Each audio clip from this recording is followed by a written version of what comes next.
Alright, we are back. And this time, you're not going to sleep in 60 minutes. I am sitting upright position. Yes. And I got me some cold water, and it's a little bit cooler outside, so I am alert. Awesome. So we got this then. We got this. Sometimes you're tired, yo. The cage, it fell from the sky like a stone and crashed into the crystal tower. Hold it! Hold it! Did you see that actually happen? No, in reality I did not. I saw after it hit the tower. There was a grand confusione around the stage, or grande confusione around the stage. I ran to see what had happened. I was terrorized by the idea that one of my balloons had crashed. I suppose they are his livelihood. But when I looked up to the sky, all my precious balloons were still there. I saw it, though. I saw it slam to the tower. After all, I am a detective now. Then tell us what you saw, Inspector Lestrade. That's what I like to hear. I didn't get a good look inside the cage, but no one went near it after it crashed into the tower. Hold it! Hold it! Was it you who gave the order to keep people away? Use your head, Odo. How could it have been me? I was up in a balloon, weren't I? Right. So because I weren't available, it was the boss who had to leg it over there. He was getting shoved and kicked all over by the panicking spectators as he tried to seal off the scene. It was a real sight to behold, I can tell ya. Amazing. Poor Inspector Gregson. So anyway, I couldn't see the cage that well because of all the smoke. I didn't really want to see, to be honest. I was scared out of me wits. Keep it together, Inspector. The prosecution really is asserting that the demonstration was genuine. But what if it was actually some kind of switch-around trick instead? That would mean that the victim was never actually on the stage in the first place. I agree. Yeah. The two explosions would have thrown everyone watching into a panic for sure. I think I need to find out more about what exactly people saw at the time.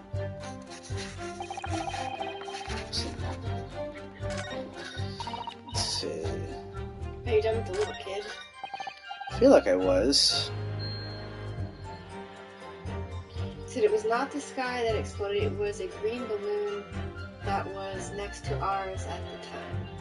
Yeah, because I remember that was not in his original testimony. The kid? The kid saying that, I feel like he said something different the first time, and I had mentioned that I think that green thing that we have in our court record is it. I don't think that's a contradiction, but maybe it's something we're supposed to. Let me press on this again. Balloons flying go up the experimentation stage.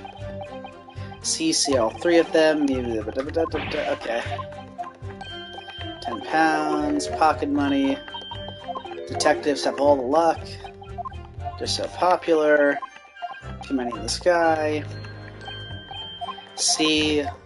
Impresarios.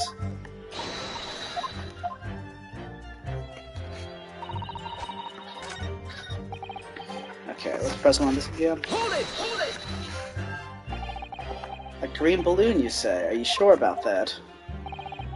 Of course I am sure. I am a proud Bohemian prince. All these questions are making me boring. I think you mean bored. English is very annoying. The language of my countrymen is far superior. Ragazzo, it is very wrong to lie. Lie? Fly balloons never explode, for the same reason the planets never explode. It is logical. Please tell me that doesn't mean logical. If you insult me, you insult all of Bohemia. Madai. I will have the army come and shoot all of your stupid balloons out of the sky, all of them.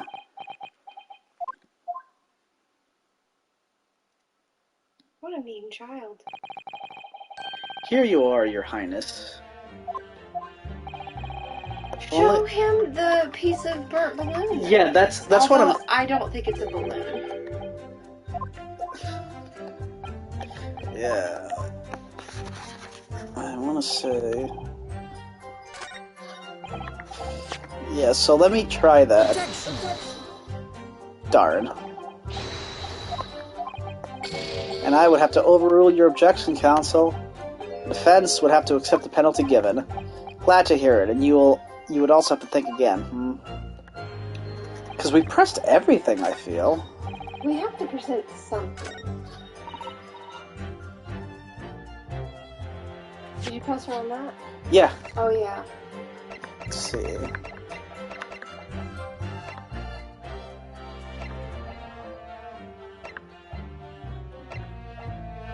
This is green cloth. Yeah.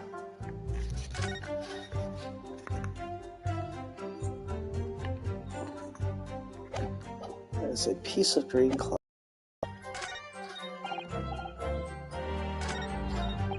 Let me press her on this again, because this is where this came from. Hold it! Hold it! So you actually saw the accident happen. Yep, isn't it amazing what a detective gets to do, eh? I'm telling you, Odo, being a lawyer is a mug's game. You should join the force and we can go flying together. You know me so well. Yes, well anyway, could you tell us exactly what you saw, do you think? Everything. We saw everything, because we were up above it all. That dodgy cove climbing into that cage and that dodgy professor pulling all them levers. And that's when it happened. That's when there was that massive bang and the cage disappeared just like that. You're describing the moment the subject's body was decomposed by the electricity, I believe. I didn't know what to make of it. But then there was another bang right in my ear. I looked round and there was a huge great fireball right next to us in the sky, and there was nothing there before. And what appears out of flames? The cage, that's what. And the description sounds like the moment after the man was beamed instantaneously through space. It's mind-blowing, isn't it? Well, that's the 20th century for you, I reckon. So the people who actually saw the demonstration with their own eyes really believe they saw something miraculous taking place.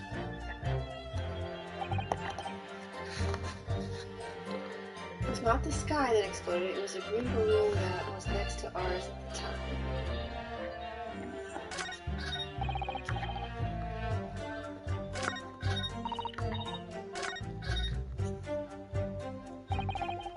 Prosecution, who believes? What if it's a trick?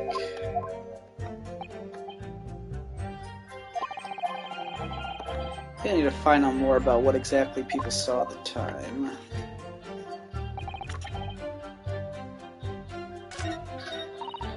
So we pressed them both on these again.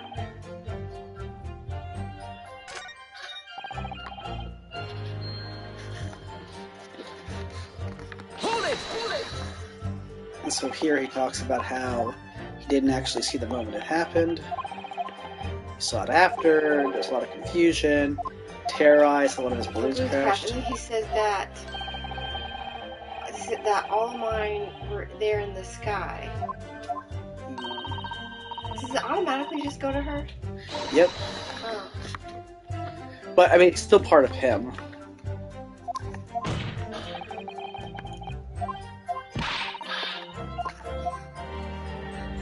So when he said, I looked up and saw my balloons there, you can't present him with the green thing?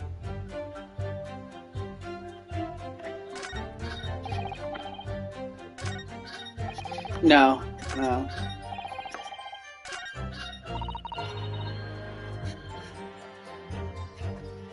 Let's go back to see what we have. It's not the armband. Great vision about the technology. Torn piece of canvas-like material back with rubber that was found under the experimentation stage. At the grounds, there are scorch marks.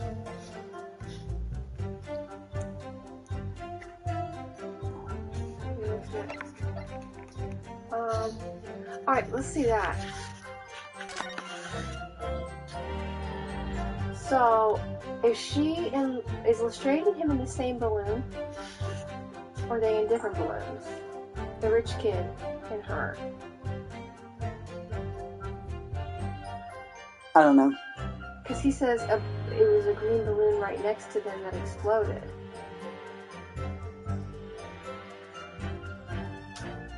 So there would be a third. You think that then there would be a third?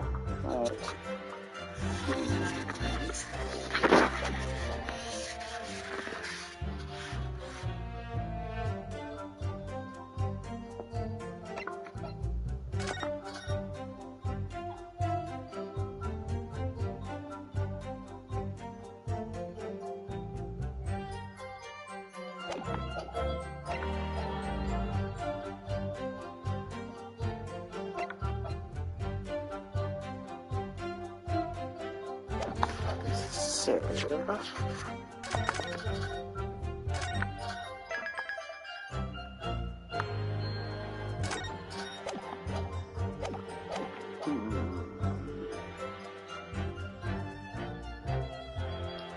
No one went near it after it crashed.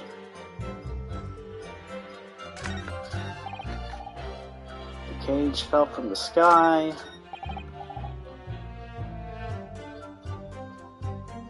This is next to ours. I don't understand if Lestrade and him were in the same balloon or if there was a different one. Wait, my turn? Then there's a bang from the stage, and then the next second, another bang in the sky beside us. Right.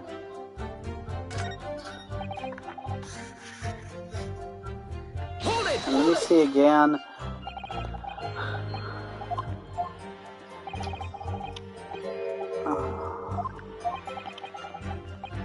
So...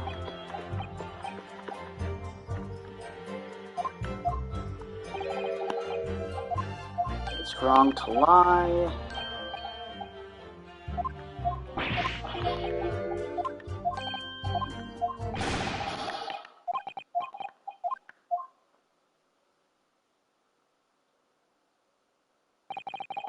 Why is his head bandaged?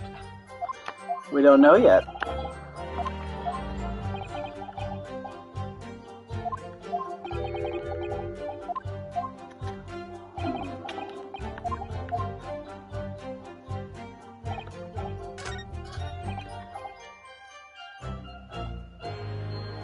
So he's seeing something. Well, I wonder if it was this one, and because maybe you're onto something by the number of balloons and. I just don't know if him and her are in the same one. I mean, he seems so rich that he would only rent his own, and she's doing police work, right? Yeah. And the other guy says, I looked to see if all my balloons were there, and they were. Well, how many balloons did you have? He had 3, I believe. Hold it! Hold it! There are 3 balloons. That's it. It's the picture.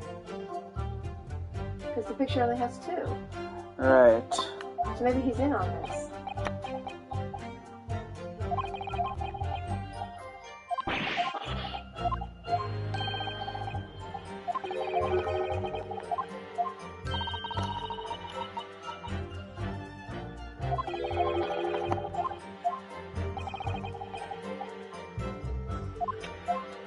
Let's see.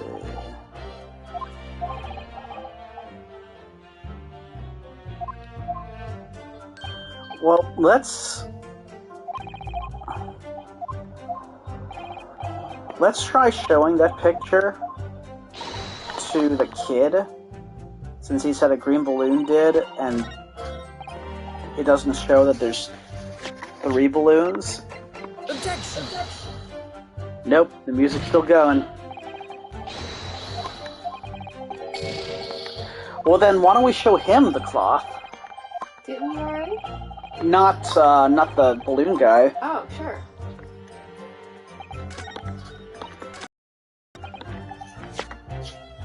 Objection!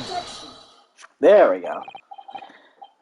Mr. Loon, in your testimony, you said that all 3 of the balloons you had been operating, you had operating at the time were undamaged. See, that is correct. If they had been caught in the explosiones, it would have been terribile. I don't think those are actual Italian words, though. I wonder if you might know what this is. I think it may be... C, part of a balloon, a burnt piece of the fabric of the envelope. Sorry, the envelope.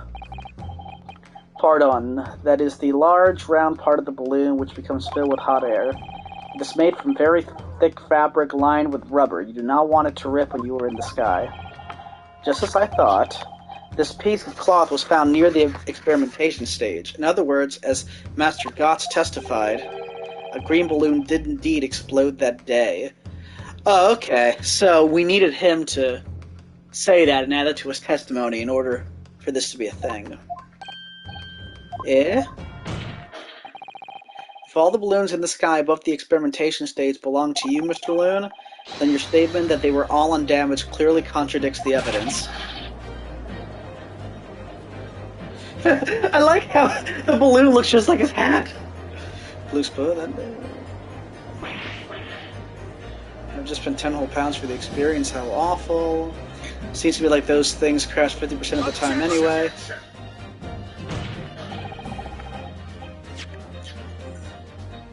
Maybe when the balloon exploded that day, why didn't the man say so?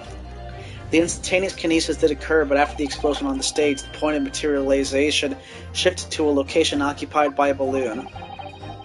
Causing the balloon to explode? Yes, eminently plausible. An unfortunate traffic accident, as it were, but it changes nothing about the pertinent facts. This I cannot accept. Why not, Mr. Loon? You are suggesting that I am a liar, that persons died in a balloon incidente. There's no need to get fired up, Mr. Loon. The victim was the sole fatality that day. That's right, and I prove it. Balthazar Loon is not a liar. There was no such balloon in the sky. It is non possibly. You say it's impossible. Why? This court has more important matters to discuss than the number of balloons that were operating that day. Aye. But we can't ignore the fact that nobody appears to have known anything about this other balloon until now. My lord, the defense calls for further testimony from Mr. Loon. I concur. There's clearly more to the truth here than meets the eye. It's imperative that we clear up the issue of this phantom balloon, I feel. Witness, you will give supplementary testimony about the balloons you were operating at the exhibition. Ah, grazie, my lord. This is an interesting wrinkle. The balloon that didn't... As I said, Balthazar Loon is no liar. Every balloon I had in the sky landed safely. All 3 of my balloons were carrying passengers, and they fell to the ground in an explosione. What a catastrophe. But you can't get away from the fact that a burnt-up bit of cloth was found at the scene, can ya? The coppers at the yard reckon it was probably some debris thrown from the explosion on the stage. This stupido ragazzo is mistaken. My balloons have the red and blue zigzag stripes anyway.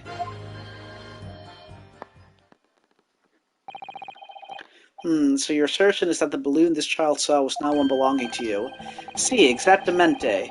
If he even saw a balloon in the first place. I do not like the sound of it. It is very bad for business. Dude, look at the balloon on his head.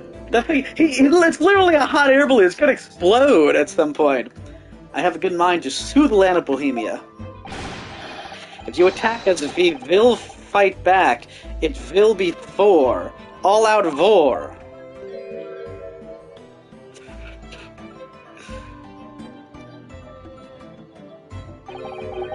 What happened to All Out War? Mr. Loon certainly doesn't appear to be lying, but that doesn't change the fact that the testimony and evidence are contradictory here. If the defense is unable to find fault with the witness's statements, the court must consider them the truth. Think long and hard on that, my learned friend.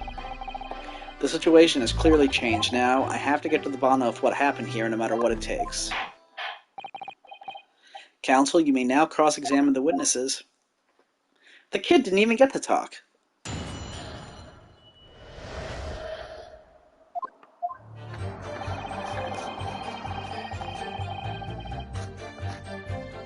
Hold it! Hold it! You couldn't just have forgotten one, maybe? Signor.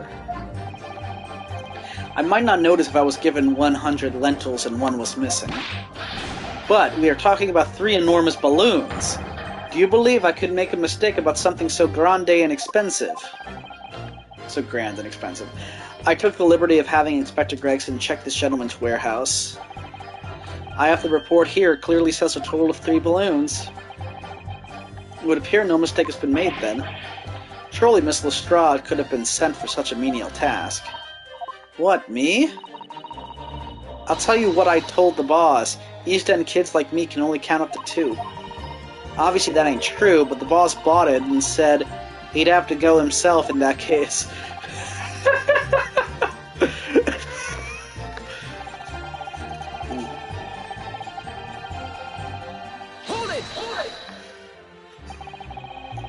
would be quite a catastrophe if they fell to the ground for any reason, I think. On that note, Mr. Loon, tell me, what is it that keeps these balloons in the sky? Are you an idiota? Sorry, that is like asking, how does a candle burn bright? It burns bright because it burns bright, and a balloon flies because it flies. What else? Ha, that must be Italian for I don't know. There are two types of flying balloons, hot air balloons and gas balloons. Hot air balloons work on the principle of hot air being less dense than cold air, whereas gas balloons derive their lift by using a gas that is lighter than air.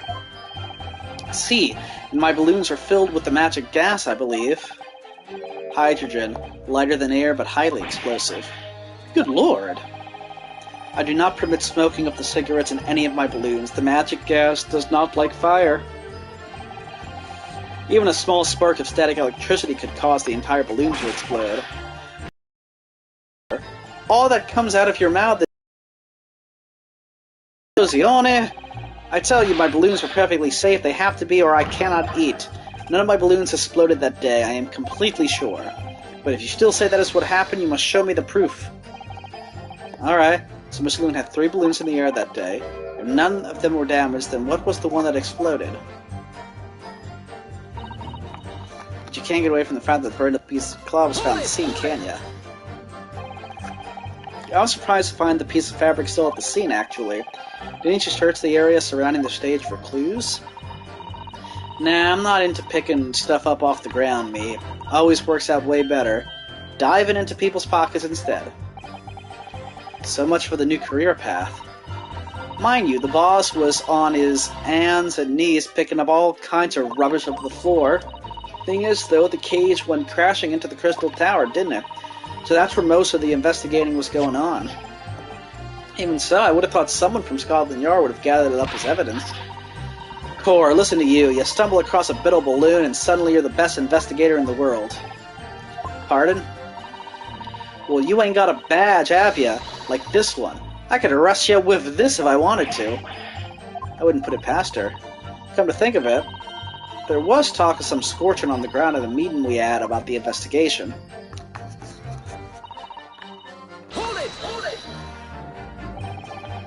There was considerable damage to the stage and surrounding area, wasn't there?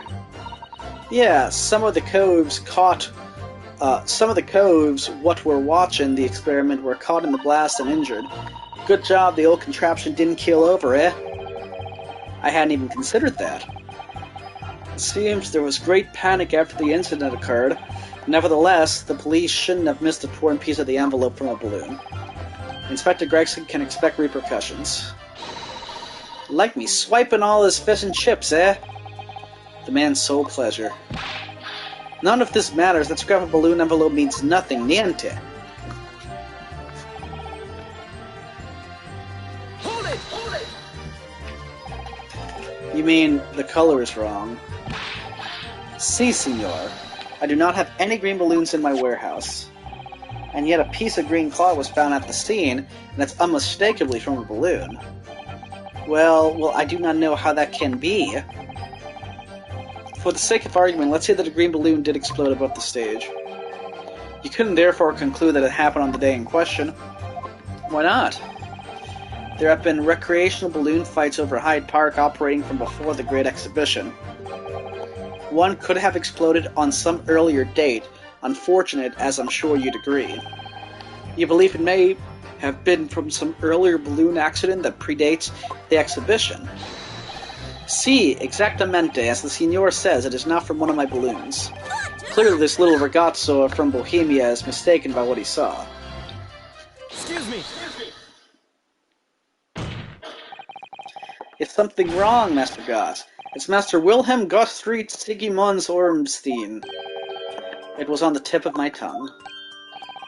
Ja, something is very wrong. I know what I saw. There was a green balloon there, I swear it, I swear all over Bohemia. You can speak as much bad language as you like, but it changes nothing.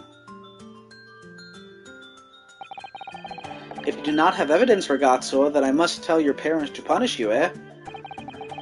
Perhaps we'll let the judge decide when it comes to punishments. Evidence? What is this evidence? To give a simple example, young man. A photograph, for instance, some tangible proof of what you claim. Well, why didn't you say so sooner? I have the photograph here. Good gracious. What? I had not been up in a balloon for a little while, so I was very exciting. Oops! Sorry. I took lots and lots of photographs. What? Is that your computer? Yeah, it just closed and now I'm just gonna keep it here. I took lots and lots of photographs of the Crystal Tower, of the Bohemian Exhibit, of the streets of London, of the hot eel cellar, the balloon. At the instantaneous kinesis experiment, did you take a picture of that? Ja, one picture. Really, you did take one. But all I wanted was a ride on the balloon. I was not interested in boring experiments. Never mind that, can you show us that photograph? Of course, and then you will see that I am not lying, that I really did see a green balloon. Well, this isn't really in color. But there's no zigzag on it. Well, I see you are all too shocked to speak. Yes, I think shocked is indeed the word, young man. Ja, perhaps you could see that it was a green balloon from this photograph, but that is not my fault. That is the fault of the stupid person who made the camera. Wow, wow. That is one very bohemian-sounding cry. Wow, wow. Very well, the court will accept this photograph as evidence. Let's go look at it. It is not my fault. It is the fault of the person who made the camera. Well, never mind. I'm sure you have plenty of wonderful sepia memories to take home with you. In any case, when exactly did you take that photograph? Well, it was on the day of the big explosion. You don't say. When I pressed the shutter release, there was this very loud bang, and a hot wind rushed over my face.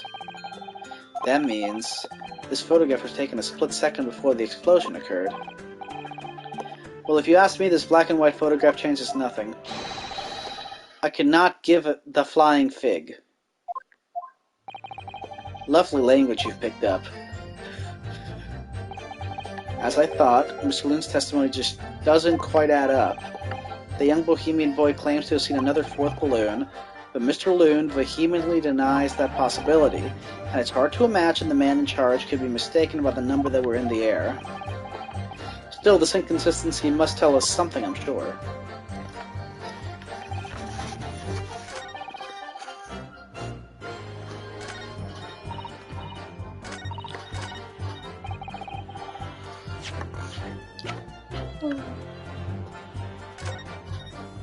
Like, I don't see any... I know it's kind of cut off, but you would think you would see one of his zigzags here that he's talking about. And there's nobody in it.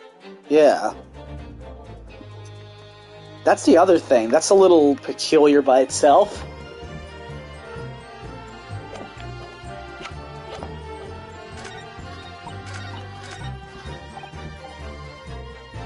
All three of my balloons were carrying passengers. That's the contradiction. Objection!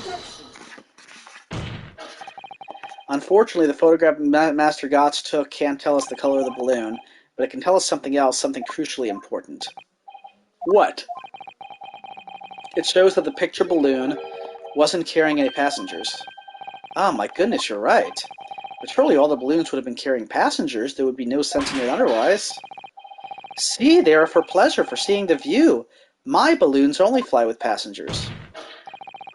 Which tells us that the picture balloon isn't one of them. So when the incident occurred that day, there was a fourth balloon in the sky above the experimentation stage, the mysterious green balloon.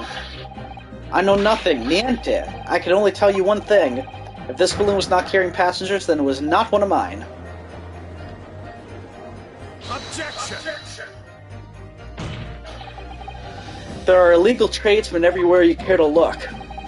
Clearly, one such entrepreneur decided to capitalize on the opportunity presented by the Great Exhibition and managed to operate balloon flights on Mr. Loon's patch without him realizing. The competizione trying to steal my profits. I did not notice because of the experimento that went wrong on the stage. This fourth balloon exploded at the very same moment Mr. Aspen was beamed from the stage below.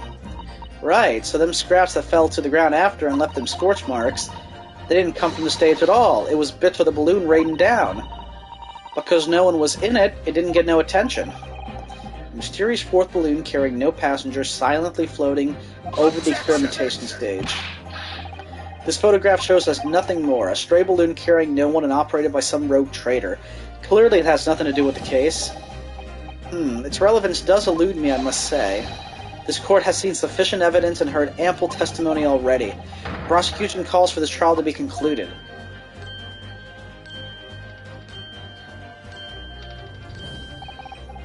Really? Have we really got to the truth yet?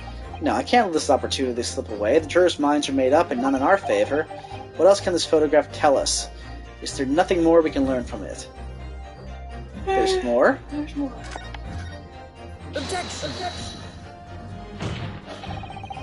Ladies and gentlemen of the jury, wait. Please don't give your decisions yet. The photograph from Master Gods may well be hiding one more vital clue. What's that? A vital clue? We're well past the point of mere possibilities. It's time for definitives now, so tell the court, what exactly does this alleged clue in the photograph prove? I have to look at it again. Yeah. I don't see how that could possibly tell us the owner. What's that beam of light? That's the thing. I wonder if that is some kind of shot from the ground that made the balloon explode. I think it's gonna be the explosion. Yeah, because this can't tell us the owner or the color.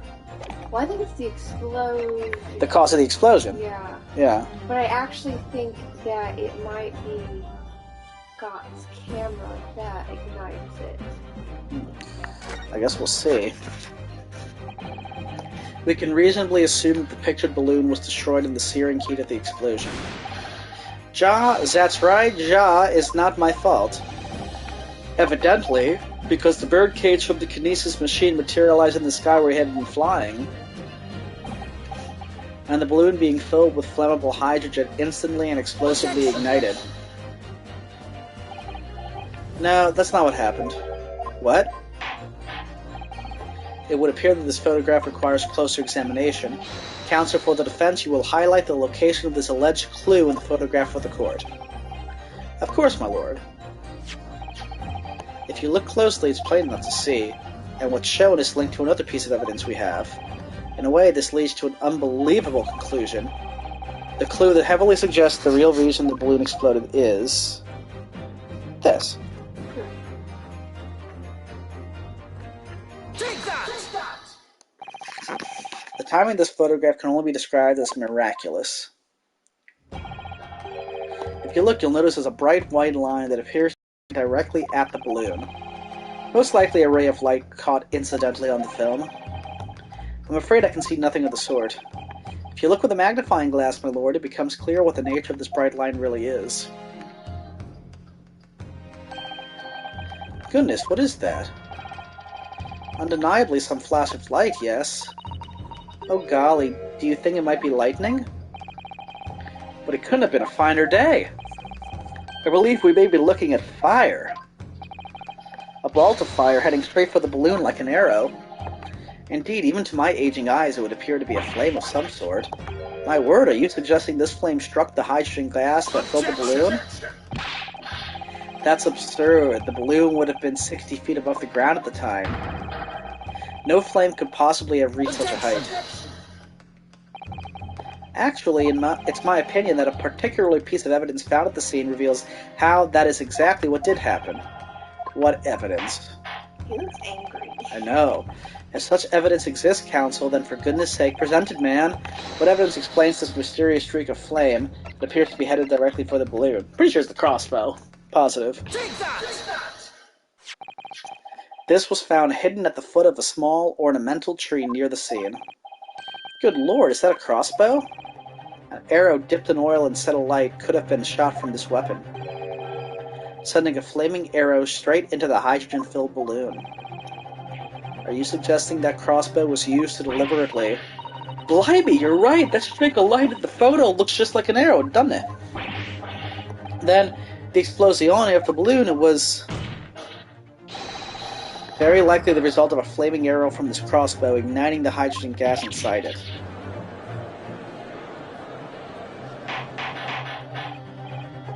Order. Counsel, this is an extraordinary stipulation, is that what he said? Supposition. If the aim was to cause the balloon to explode, the shooter could have used a gun, of course. However, there's an obvious reason why that would have been out of the question. The noise of the discharge, of course. That's right. By using a crossbow, the projectile could be fired at the balloon silently. Well, yeah, if someone had shot a gun off in the exhibition grounds, it would have caused a real panic. But with the big explosione, there was a very big panic anyway, no? I don't like this. I should be pleased to have found a plausible new explanation for all this, but something feels wrong. Do you understand the implications of what you were saying, my Nipponese friend? If a flaming arrow did indeed hit the balloon, then obviously it would have exploded. And if the birdcage appeared from the cloud of smoke that ensued? What? Wait a minute, what are you really saying here? I don't get it. Was the birdcage beamed into the sky after all, or what? My goodness me. Now I understand. That's what that sinking feeling is about. I think there's a good chance that the birdcage was actually concealed inside the balloon all along. What? Did I just hear that correctly, Counsel? There's no going back now. The horse is bolted. Let's assume, as I said, that the birdcage was hidden inside the green balloon from the start. On stage, when the experiment was started, the birdcage in the instantaneous kinesis machine disappeared in a cloud of smoke. At that moment, the flaming arrow was fired from the ground, causing the green balloon to explode and drawing the attention of the spectators to the sky above their heads. From amid the smoke, the hidden birdcage that appeared to fall down and crash into the crystal tower. I think you'll all agree it's entirely plausible that what I've just described is the real truth behind the miraculous experiment carried out that day. Good grief! Objection! This is ludicrous. What you described as no science experiment. It's child's play, a contemptible display of stage magic. Both Mr. Sholmes and Iris said the experiment was a scientific impossibility, in which case this is the only way to explain what happened that day. And in any case, the victim's body was found inside the birdcage in the Crystal Tower. If the instantaneous kinesis didn't take place, how do you explain that? If I may put in a word as a man of magic myself, such apparent discrepancies can easily be explained by some simple deception. Juror number 3. All that would be needed is a doppelganger, someone who looked very similar to the victim, Mr. Assman, and having this other man appear on stage to front the show as a body double. Ah, yes, of course. So the Prestige, exactly what I was thinking. Mr. Assman must have been inside the birdcage that was concealed inside the balloon right from the start. That balloon would have been filled with hydrogen. Anything hidden inside it would have been scattered to the four winds when it exploded. No one would have ever have embarked on such a risky venture. Not necessarily. The explosive force of the balloon gas would very much depend upon the mixture ratio. Juror number 4. Flying balloons are rarely filled with pure hydrogen, but a mixture of other gases such as helium as well. Helium on its own doesn't explode, but by controlling the gas mixture ratio, the explosive force can be altered. The mixture ratio? Obviously, the victim's body would have suffered some burns. That would be unavoidable, but not to such an extent as to render this whole obscene charade impossible. So everything that happened can be explained logically and scientifically. The explosion that engulfed the stage at the start of the experiment was no accident. It was all part of an elaborate deception to make it appear that instantaneous kinesis had occurred. Well, goodness me. And if we accept that is what happened, it means that the victim, Mr. Assman, was never present on the public experimentation stage to begin with. In short, he couldn't have been killed by the defendant, who was on stage in full view the entire time.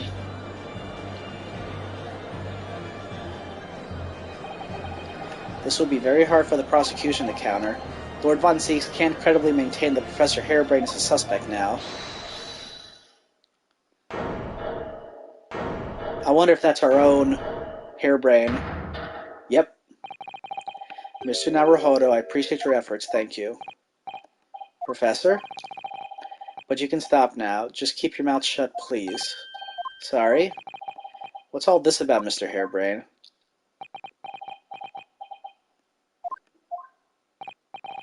I, Albert Harebrained, hereby confess that it was all me who stabbed Mr. Odie Asman? Yes, it was me, with my faithful friend and partner, Andrew the Screwdriver. What are you doing? What is he doing? Order, order, order! Defendant, explain the son's confession. Professor Harebrained, what are you talking about? It's what I've said all along. I must protect my hypothesis and my precious machine. You stand there and claim it was all a trick, all an elaborate prank, but where's your proof? No, you'd have to examine the machine if you wanted to prove it, but then it would be all over. My beautiful hypothesis would be laid bare. I mean, the indignity of it. It's clear that you drew the plans for the experiment, but you didn't actually build it. It's quite conceivable that you were duped, Professor. If you'll just let me, I can prove. Yes? I'll cooperate, I'll do whatever you say, I swear it. So, please, ensure that the Special Dispensation for Scientific Equipment Act is adhered to and protect my creation.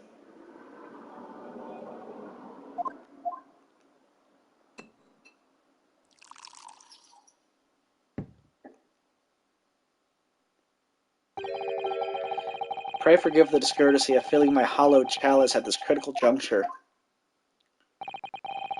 Here's to my learned Nipponese friend. What? In his upcoming attempt to clarify the defense's position in the light of the accused's confession. Do you intend to formally assert that the experiment was nothing more than a conjuring trick? Because the moment you do, the Special Dispensation for Scientific Equipment Act that protects the professor's invention will cease to apply. The prosecution will then demand a rigorous examination of the machinery involved in order to establish the truth. However, if you acknowledge that the machine is genuine and instrumental in the victim's murder, any chance of investigating will be crushed and the confidentiality of the professor's hypothesis preserved. Well, counsel, what is the defense's official opinion on this matter? What Professor Harebrained, my client, actually asked of me was to prove that the explosion on stage was an accident and protect the secrecy of his hypothesis. But there's no way to do that without implying that the professor is guilty. Do I protect my client's life by asserting his innocence, or do I hold my client's request but see him condemned? Either way, I can't avoid betraying his trust. You've been silent long enough. Isn't talking your trade, my learned friend? Or has all knowledge of English escaped your confused Nipponese mind? That's nasty. I know! Mr. Naruhodo, there's no escape here. I have to make a choice. But it's an impossible one. I have to give up on something, but what?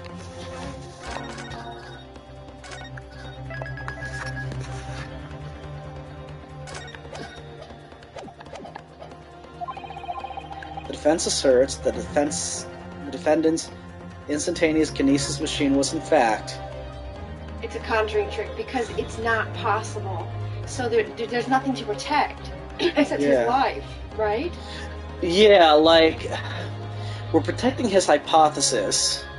But it's harebrained because it's not possible. So it's a conjuring trick. Because we have to protect his life. If we do the other way, we protect something that's not real. Yeah, and his life is real. Yes, that's mine. Let's go with conjuring trick.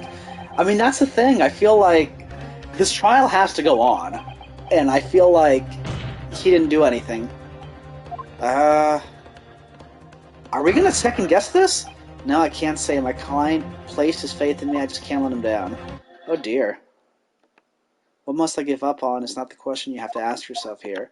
It's what can I protect? Hello again, Mr. Naruhodo. It's been far too long. What? Susato-san? But what are you... Hiya! Okay, she's really here. Ah, my first USADA takedown in 6 months. There'll be time to talk later, Mr. Naruhodo. For now, we must concentrate on the task at hand. Which is working out not what I have to give up on, but what I can protect. Professor Harebrain. Ah, yes. Yesterday you told me that science is the pursuit of truth. Well, my job is to pursue the truth too. Yes, of course.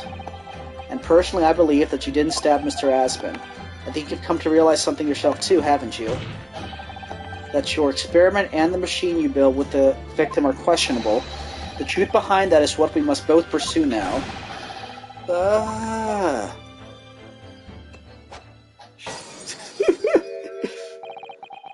So, you finally open your eyes. What? And as for you, Albert, you can't ignore this any longer. Having heard my learned friend's assertion, don't you have something to say? Baroque. Lord Von Zieks. Gosh, I've never heard him speak that way before. In truth, there is one thing, something I've remembered that's of relevance. What? On the day it happened, just before I began the experiment, I saw a man near the stage. A man holding that crossbow.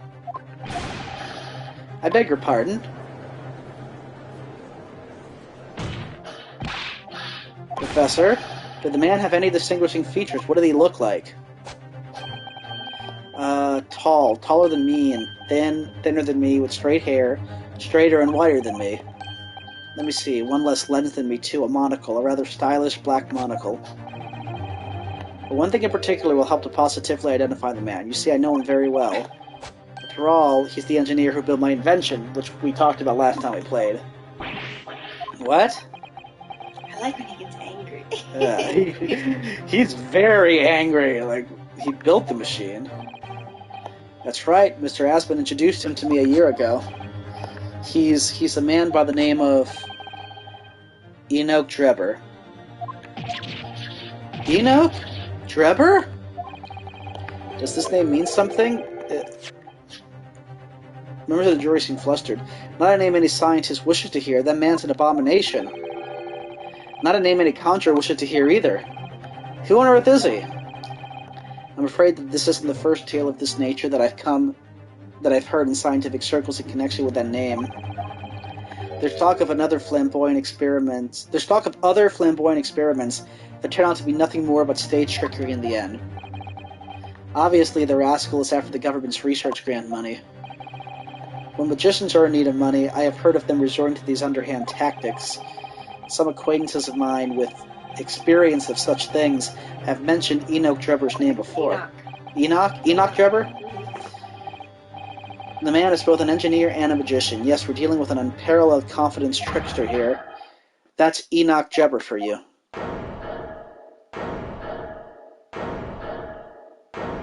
Let's talk to Enoch. Yeah. Now, Susado's back. I missed her.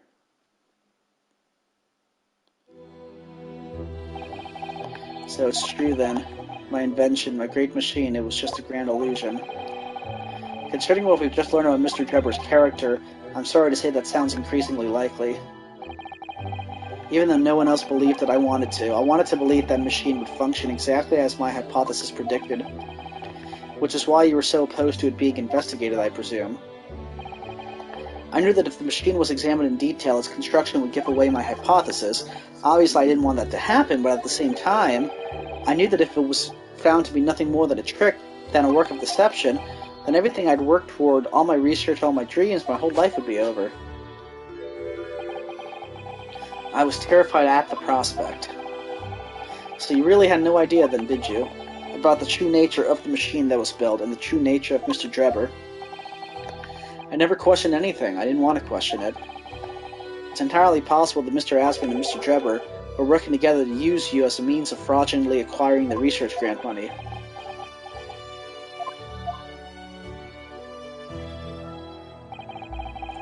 When I announced my invention to the crowds that day, it was the finest moment in my career. I pulled all the levers and turned all the dials in exactly the way Drebber had described. When the smoke suddenly started billowing out, I panicked. I didn't know what was happening. But I really don't know how the whole illusion was made to work. I don't know anything more. I don't know anything anymore. Aww. Let me confirm one final point with you, Professor.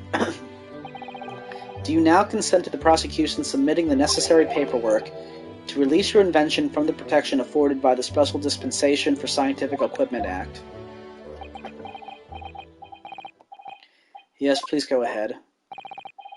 I'm very sorry.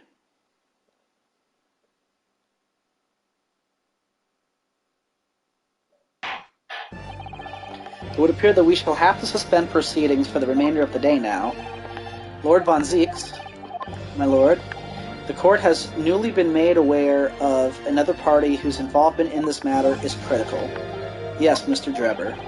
Gather information about the man. If possible, I should like him served with a subpoena. With pleasure, my lord. Now, counsel for the defense. Yes, my lord. When we reconvene, I shall be looking for one thing and one thing alone from you. Evidence that the defendant is innocent of the crime for which he presently stands accused. I understand. Good. In that case, the court is adjourned until tomorrow morning. When I think about it, Susato actually hasn't been gone. We played her as the main character in the first case, and the second case was in time. So technically, she's never left us in a way. Ah, but it feels good to see her again.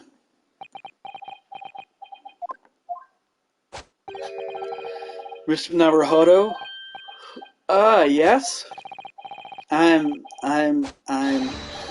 so sorry.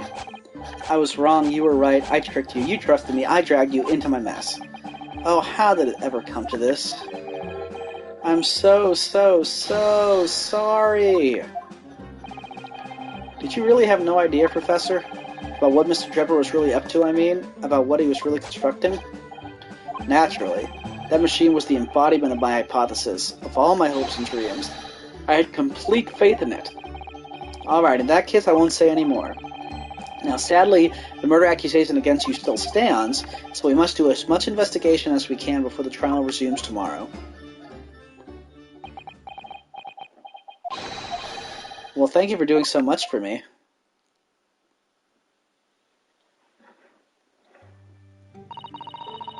I'm so sorry for arriving late this morning, Mr. Naruhodo. Arriving late? Didn't you receive my postcard? I wanted to let you know when I'd arrive. Postcard? What postcard? I hid it from you, Runo, so it would be a surprise. Well, did it work? I was surprised, alright, especially once you threw me to the ground. Oh dear, I'm so sorry. I was just so happy to see you again that it sort of slipped out. Maybe we could stick to more traditional displays of emotion in future? Susie's train was late into London Victoria this morning, you see, but we made the coachman really whip the horses hard so she didn't miss the whole trial. I was watching from the gallery for a while, but in the end, I'm afraid I couldn't contain myself. Well, I'm glad you didn't. Oh, having you at my side in court gives me the strength I need to win. So, I'm, delighted to see you back in London. Oh, you're too kind, Mr. Naruhodo. I'm delighted to be here. I hope I can continue to be of service to you. Of course. So, what's brought you back? Did Professor Mikotoba not protest? Let's save all that conversation for when we're back at home, shall we? You know, I've made one of my most special blends ever for this special occasion. Oh, Iris, how wonderful. I can't wait. Susato-san was back in London. It's hard to describe how happy that made me feel at the time. But despite my elation, our tale was about to take yet another extraordinary turn. Of course, because this has been kind of crazy in a cool way. But I've heard a lot about this case, so... I mean, it's quite elaborate. Yeah. Already. I mean, I don't know why, but the picture with that what looked like a beam of light was actually kind of creepy to me for some reason. Okay. I know, it's kind of hard to describe, but it's like... Got about 35 minutes. Okay. Naruhodo's Legal Consultancy.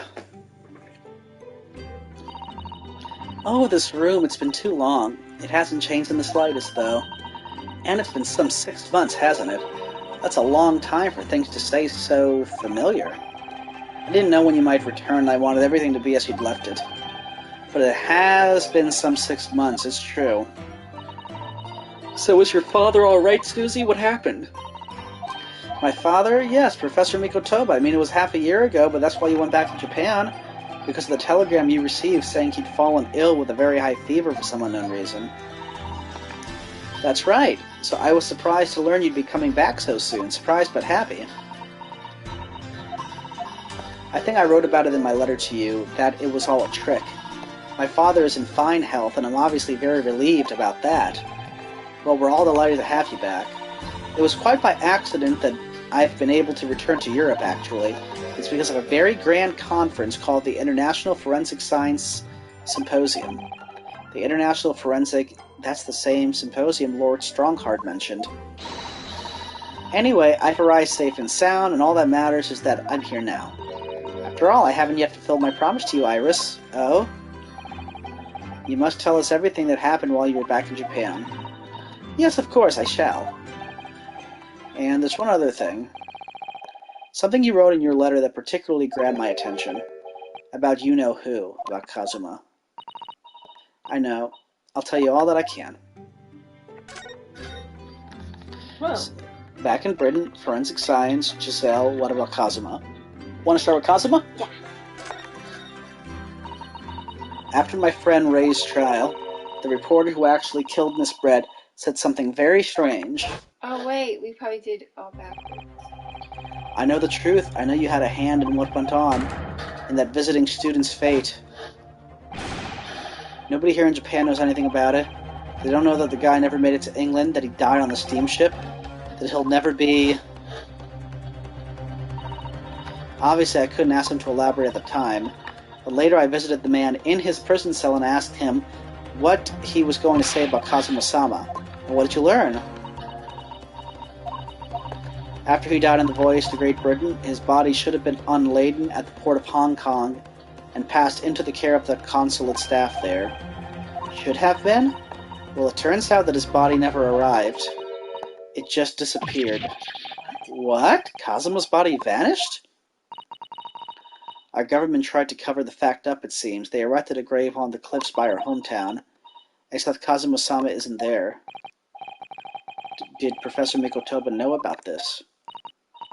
Yes, it would seem that he did. But he didn't tell me. They're still investigating what happened to Kazuma-sama's body as we speak. I just don't believe it. And what is this acute feeling of apprehension I have all of a sudden? I feel like we probably should have went in order. Yeah, so... Yeah, let's do Back in Britain, Forensic, Giselle, and then we'll go into Kazuma. When I first arrived back in Japan, I really thought I'd never be allowed to return to Britain. But curiously, after that awful trial at the Supreme Court, Father's mood changed entirely. The awful trial, oh yes, for the murder of Giselle Brett. Ooh, you dressed as a man then, didn't you, Susie? Oh, well, yes, since women are forbidden in the courtroom, I had no choice. Wow, amazing. I wish I'd seen it. Don't you, Runo? Yes, I suppose so. I want to play at being a lawyer now. I could wear a thick mustache, maybe. I don't think any mustache could hide the fact that you're just 10 years old, Iris. There's something else I've been wanting to ask you, Mrs. Sato. It's about the real reason why Professor Mikotoba summoned you back to Japan. You said in your letter it was something to do with the convict's loot we found in Mr. Natsumi's lodgings. That's right, the very large dog collar we found with the bee emblem on it. It seems Mr. Natsumi included the drawing of the collar in the report he submitted about his time in Britain. How did he see it? I understand that when Father saw the report, he turned as white as a sheet. Why would that be, then?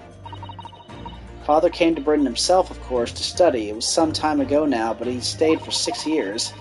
I can only imagine that something must have happened during that time. But if he refuses to tell me what it was, then I intend to find the answers for myself. And I've decided that I, for one, won't keep any more secrets. Oh, Susie. That's a very meaningful look Susato-san's giving Iris there.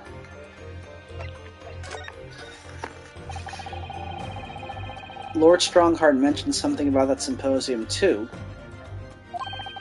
I think he said that investigative authorities from 40 different countries would attend. Yes, and from Japan, my father and Judge Jikoku have been invited. It's something of an honor, I believe. Well, Professor Mikotoba is the leading expert in forensic medicine in our country, after all. But who's the other person you mentioned? A judge, did you say?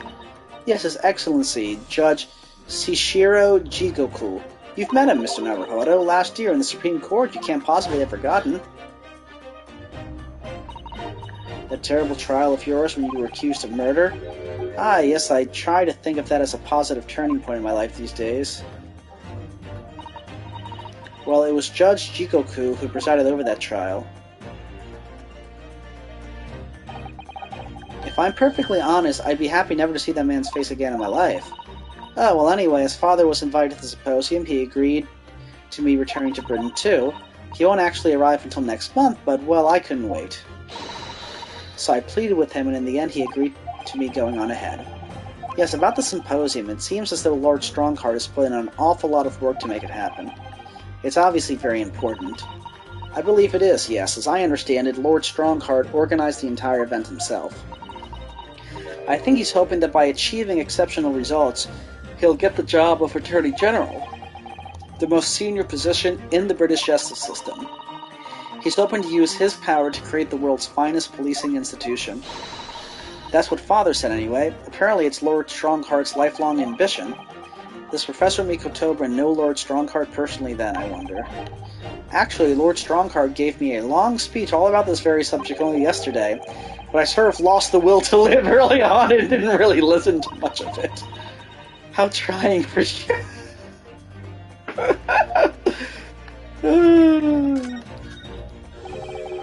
Giselle Brett. The woman whose unforgivable actions ended in me being wrongly accused of a crime I didn't commit.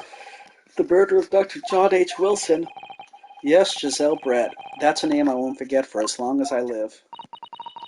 The extraordinary thing is, though, it seems it's a name we should all forget. Sorry?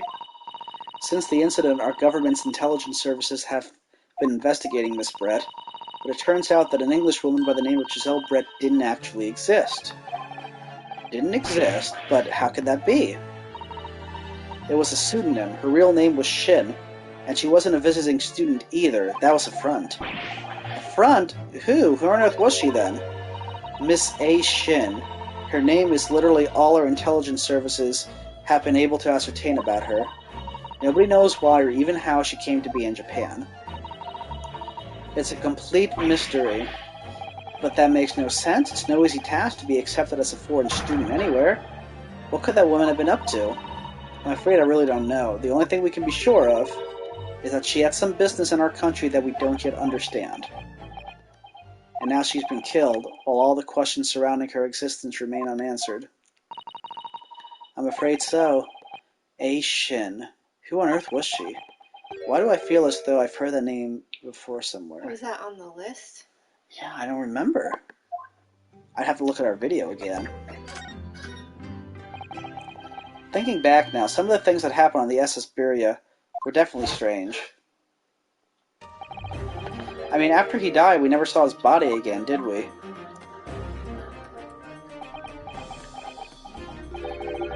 Could it be? Could it be that he's actually still alive? Stop it, Mr. Naruhodo. It's too much to bear.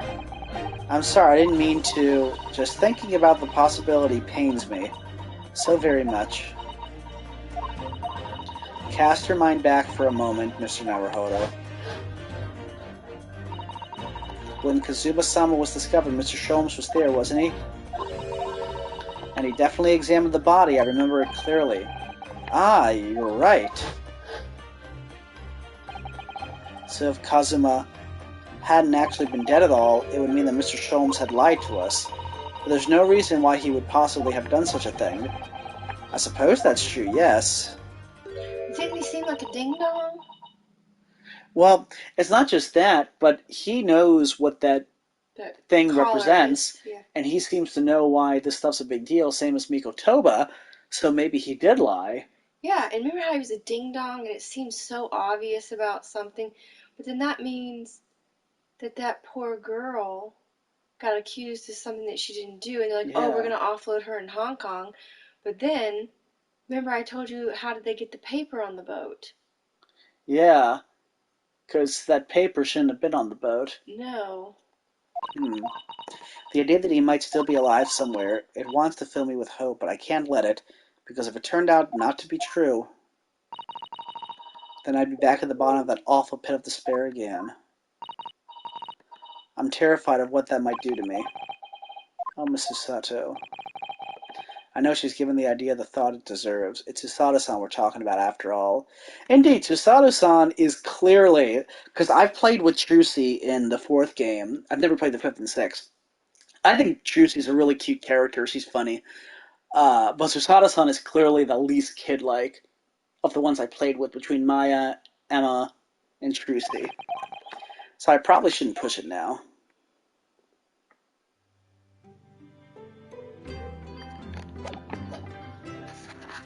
Okay. We can't move yet? Now I gotta talk to her, I'm assuming. It must be about a year ago now. I wrote a really long story based on some of my father's old notes. It's about one of Hurley's great exploits. I called it The Hound of the Baskervilles. But then Mr. Sholmes forbade you from publishing it, and we still don't know why, and put the manuscript somewhere nobody would get their hands on it. So nobody knows anything about it apart from Hurley and I. Well, clearly Susato does. But for some reason, you knew the title of it, didn't you, Susie? Oh, it sounds so exciting, The Hound of the Baskervilles, I should love to read it. And you wouldn't tell me how you'd come to know it. Yes, but I made you a promise that I would explain one day, didn't I? I think it's time. Oh? I'm only sorry I'd had to keep it from you for so long, Iris.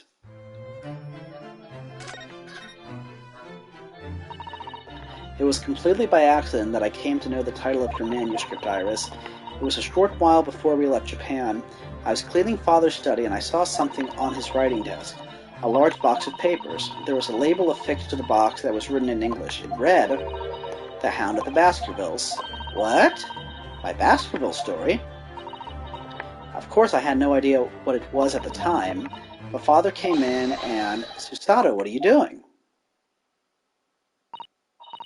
Oh, Father, did you look at those papers? No, I simply read the label, that's all. Well, put it out of your mind. Sorry? Forget that you ever saw it, and certainly don't tell anybody else about this. Do you understand?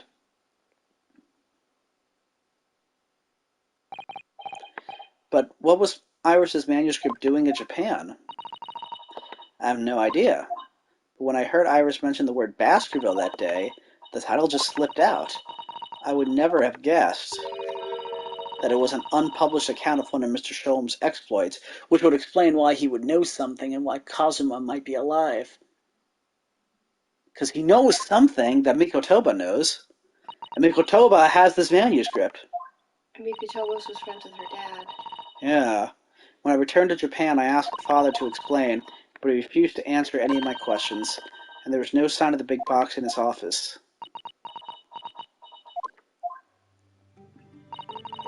That's really all I know about it.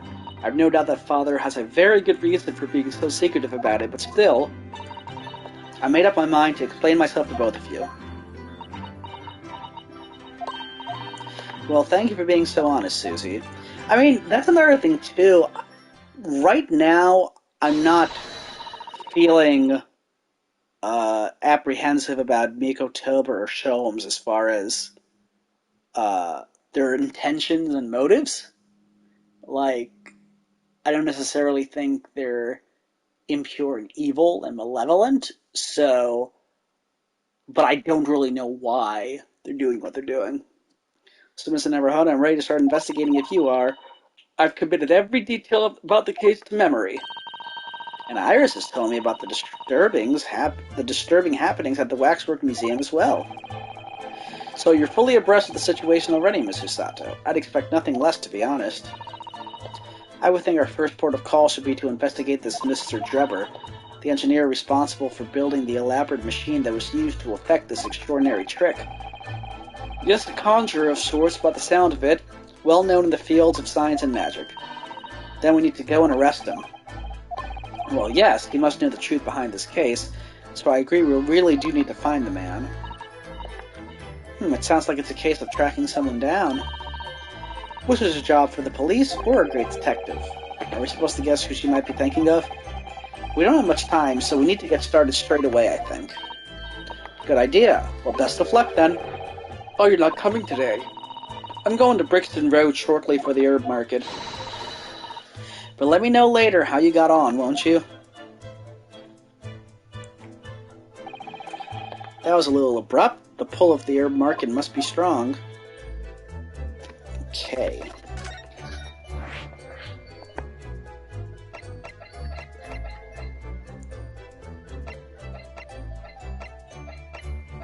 What's the new? I don't see anything new.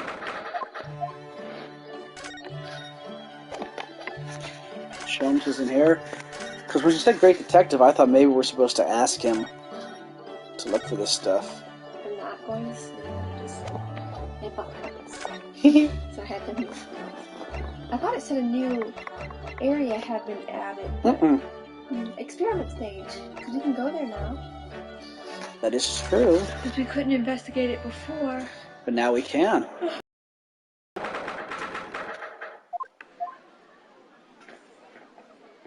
Aww. I had no idea there were so many people in the world.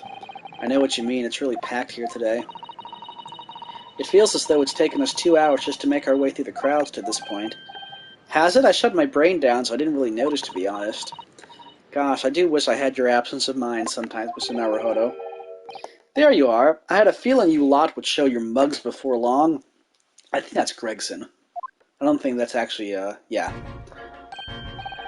Oh, Inspector Gregson. I see you're hard at work as usual. You're on this crap, too. Warm greetings to you. I do hope you've been keeping well since last we met. What's with all the ceremony? We just saw each other in court this morning. Not you, Sunshine, the gentlewoman so loyally at your side. Oh. Why, thank you, Inspector. Good of you to notice. He might be a bit rough around the edges, but he's still a proper English gentleman at heart, I suppose. As you've probably guessed, we were hoping to investigate the scene some more. Right, well, that's the young trainee's domain. Oi, get over here, Gina.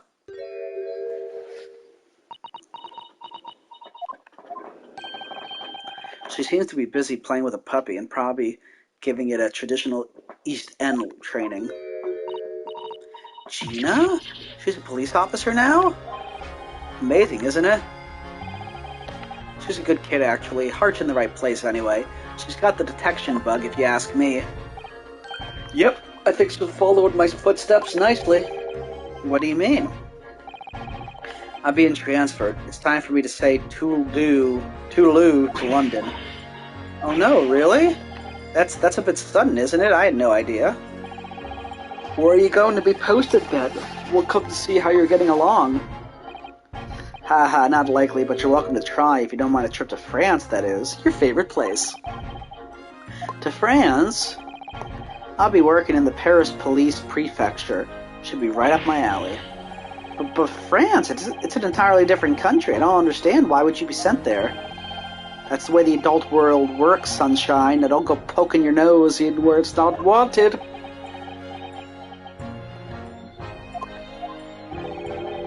I'm intending to take the kid with me when I go. What? You're taking Gina to Paris? Well, I can't leave her here in London. Who knows what'd become of her? I suppose he's worried she slipped back into slipping her hands into people's pockets and purses. I don't think he's worried about her pickpocketing, Mr. Naruhodo. I think he's worried about the Reaper. Oh, of course. So that's playing on Inspector Gregson's mind too, is it? Anyway, I haven't mentioned any of this to Gina, so don't go blabbing, you hear me? No, of course not. Gotta keep the Divin' Diva safe and sound, until all this is over, at least. Boy, did you just call me a bloomin' Divin' Diva again? So you heard that, did you?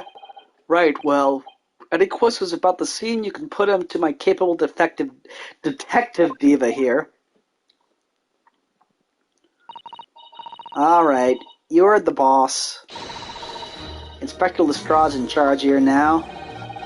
I suppose I'd better keep my word and not mention anything about Paris. So, Gina, you've got a new dog, have you? Isn't he great?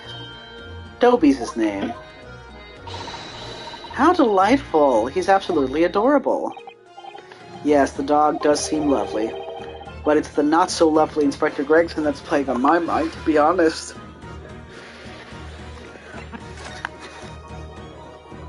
Alright. Let's talk about investigating. Gina, we were actually hoping that we could investigate the scene again. Yeah, alright. If it's around here, you can do what you like. Oh, that's alright, is it? I'm gonna be playing with my new friend here. Ah, yes, Toby. Aww. The machine that exploded must be at the top of these stairs, I presume. I haven't actually seen it yet, so if you don't mind. Sorry, you can't go there, Suze. Oh!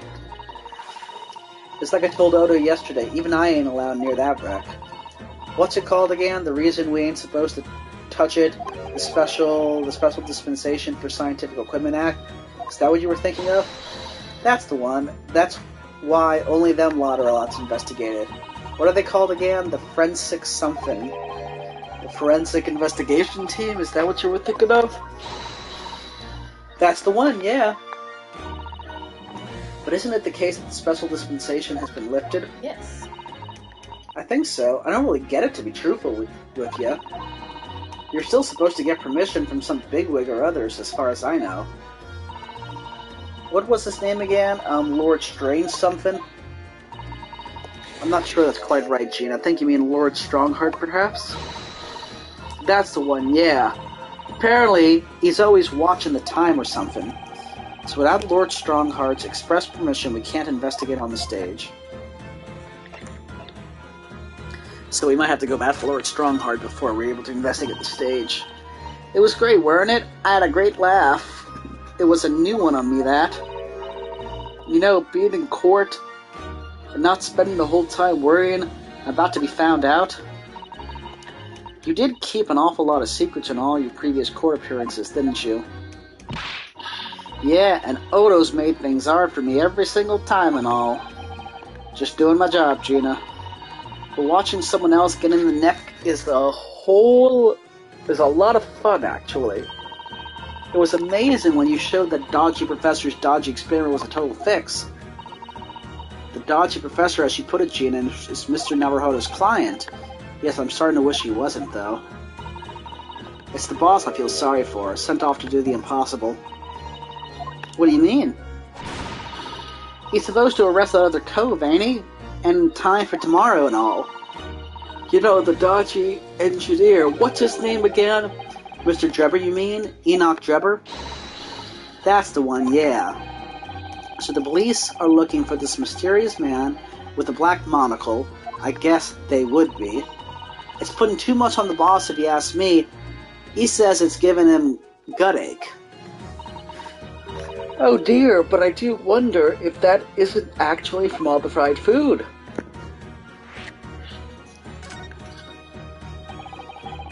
So Scotland Yard are trying to track down Mr. Enoch Drebber. I wonder if they've had any luck. He's really funny looking. Got two eyes which don't match. Stole a glimpse of a picture of him earlier. I mean, I didn't actually pinch it or nothing. The old devil's got it. Sorry, who? You know, that scowled reaper what's always glugging down glasses of that blood-red plonk. Ah, Lord Von Zeeks. Might have to go see him, too. He always had it in for me, that cove. Don't know what he's always scowling about, mind. Probably would have been a pretty good boss as it goes. She'd rather be the Reaper's apprentice than the detective's trainee. The way I see it, If the choice is between a chip-guzzling detective and a chalice-glugging demigod, you're equally badly off with both. I suppose you're right. I hadn't thought of it like that. Glad we put that one to bed. Anyway, the point is, everyone at the yard's dead set on finding the fishy engineer. But there don't seem to be no clues to go on, so they're stuck. So there's nothing that can leave us to Drebber at all. Interesting. Where did you find that little mutt then, Gina? Oi, don't be so flamin' rude, Odo. Slight overreaction, don't you think? He ain't no mutt, alright. Toby's... how did they put it? Oh yeah, a bona fide detective. Sorry? I've given him a proper title and everything. It's Chief Inspector Toby to you. More senior than Inspector Gregson, is he? Ooh, so he's a police dog, is he? The police recruit dogs now? I've heard that they've already been used officially in Germany as part of their city policing. They're used for chasing people, or criminals, and such like. They have a wonderful sense of smell, after all. I have a fairly good sense of smell myself, as it happens. I can tell undergarments that have been freshly laundered from undergarments that haven't. Ha, there's nothing compared to this little fella, Odo. Oh, really? According to what the boss said, once Toby ears got a good whiff of your drawers, he could chase that scent to the other side of the world. What? To the other side of the world? You mean he can swim? Mr. Naruhodo, I think you may have missed the point by rather a wide margin. I just can't believe this little dog has such an incredible skill. I'm telling you, Odo, there's going to be more and more dogs doing their bid for the police in the future. Yes, I agree. Right, one of these days they'll be barking orders at us lot, not the other way around. Oh dear, sorry Gene, I don't think I agree with your vision quite that much. Well, anyway, whatever you think about it, Toby here is Britain's first police dog. I found him in the East End the other day. Someone had just chucked him on the street. There you go. I knew she'd lifted him from somewhere. Oh, Gina, you're such a kind-hearted soul, aren't you? To children and to mammals. Okay, want to call it quits? Are you tired? Well, I thought you were. Oh, good. You're good? Mm-hmm. What time is it? Like 10 minutes? 10 more minutes? Yeah. Let's do it.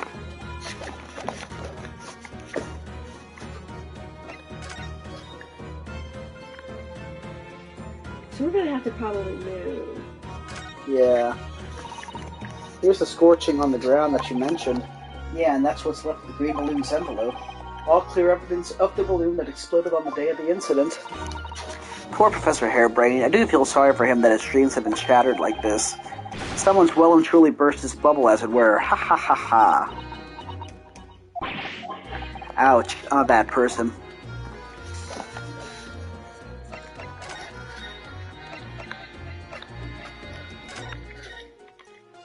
Then you might have to see the Reaper too. Oh. And what is this? Yeah, I don't know. Oh, who's that standing beside Lord Strongheart? I wonder. I've never seen her before.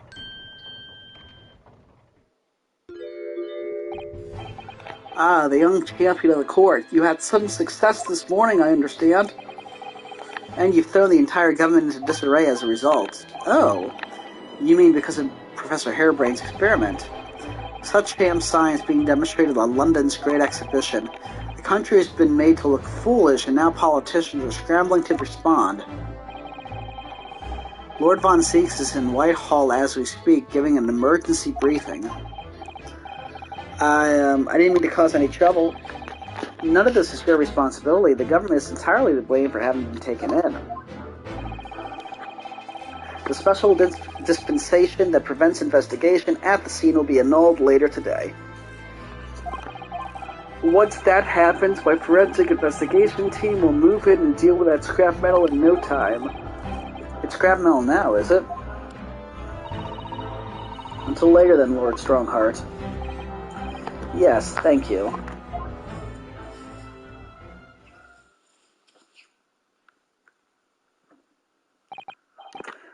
Who's that? That was Dr. Courtney Seath, Scotland Yard's esteemed... I was going to say, she's the coroner. I saw her name on the report. Yeah, I remember that. I remember thinking Courtney could be a man or a woman. She's leading the forensic investigation team's handling of this case. She was just delivering her report about the victim, in fact.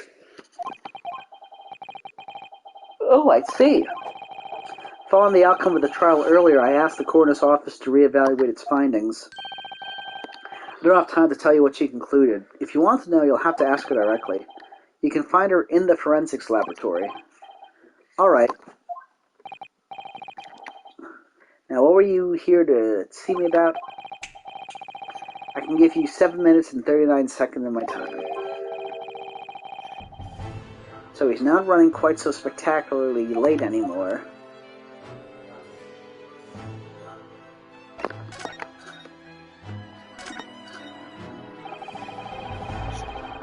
What exactly is the forensic investigation team that you mentioned before? The British Empire's police force must become the most exemplary in the world. For that to happen, it's imperative that we embrace forensic science and everything it has to offer. I first created the forensic investigation team a year ago now, unofficially of course, to pave the way. Goodness, a year ago? At next month's symposium, I intended to present the results of their work to the world. Once I do that, the House of Lads will be powerless... Lords, what did I say? Lads. Why did I say lads? Will be powerless to oppose the creation of a full-scale forensics division. And once that happens, the position of Attorney General will be mine, and criminals will suffer dearly. What do you mean? For too long, those scoundrels have made a mockery of our legal system with false evidence and bribes. The London scum is about to be rounded up and burnt in the fires of hell. I intend to see to it personally. By creating the finest police force the world has ever known, and to protect our honor and our future. Look at those eyes, he means every word. Dr. Scythe is an extremely reliable coroner. When I officially establish the forensics division at Scotland Yard, she will run it as my right-hand man. Woman. Now then, speaking of the symposium, Miss Mikotoba. Oh, yes, my lord. Your father should be on the high seas as we speak, making his way here to represent the Empire of Japan. Yes, that's right. I understand he will arrive at the beginning of next month. Are you acquainted, Lord Strongheart? With Professor Mikotoba, I mean. It was many years ago now, but yes, I remember Dr. Mikotoba very well.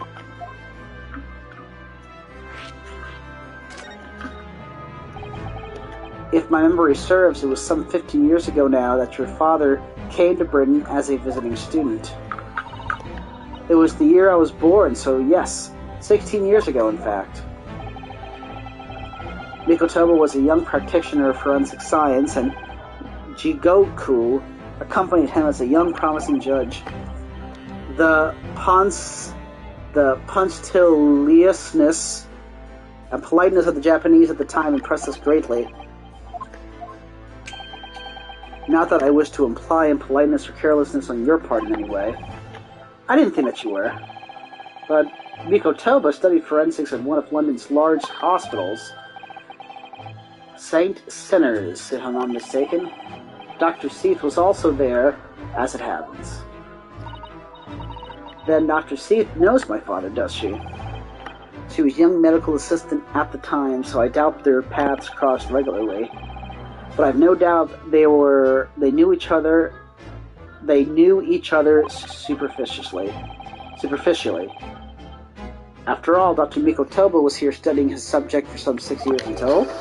6 years? That's a long time to be studying abroad, isn't it? I lived with my grandparents in those years, so he left his newly born daughter behind and went overseas for 6 whole years. It was a rather turbulent time at home. Oh, perhaps Father wanted a reason to get away. What do you mean, why? Well, clearly something was going on at the time. Okay, I see now we call it quits. Okay. Because I am a little bit tired, I need my second wind. Yeah, you were reading a lot of stuff that wasn't there. Yep. Oh, it's become my MO when I'm tired. After this, we talk about Lord Von Zeeks, and hopefully get permission to investigate. So thank you for watching. Hey, 1:30 on the dot, exactly what you were saying.